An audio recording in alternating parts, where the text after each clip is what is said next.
So there are 3 exercises I really enjoy for teaching crossovers. So first, I like to break down the first push. This is a scooter push on an outside edge, so make sure we face forwards or slightly inside the circle. Bend. This foot keeps coming back to that V position, that 45-degree angle. So bend, push, bring it back in, bend, push. There's going to be a little bit of rise and fall of the knee, bend, push. We can go in the opposite direction. Once we have the mechanics down, that's when I move on to the next step and make it harder, give you something else to think about, and that would be rhythm. So bend, push, 1, 2, bend and push, 1, 2. You can slow it down. 1, 2, 3. 1, 2, 3. 1, 2, 3.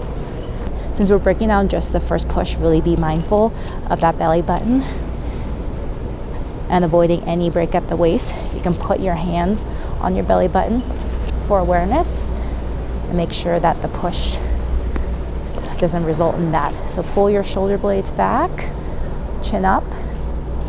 Those are cues that help my skaters and I.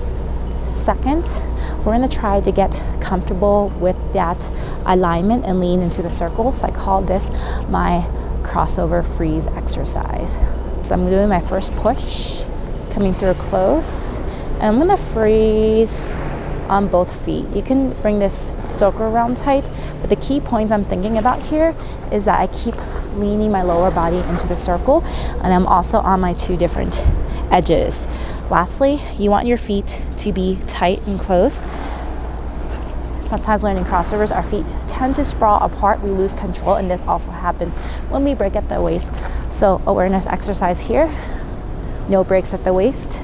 Tight feet. Really stay on the back of that front blade here. Middle of the back blade. Same thing on this side. So we're stepping it up from the train. So we have the train to align. Now we're gonna get that train in on the inside edge. This is the moment right before our weight shift.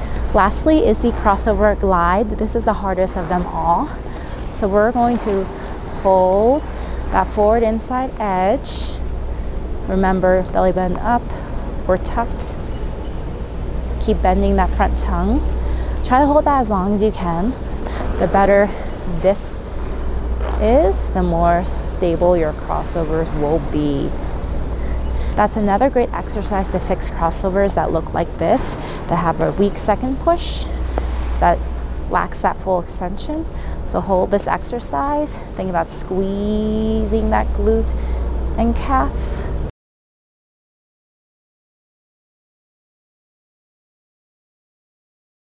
So with more difficult skills, break it down so you're not practicing bad habits. Break it down so you can try to reinforce the good habits.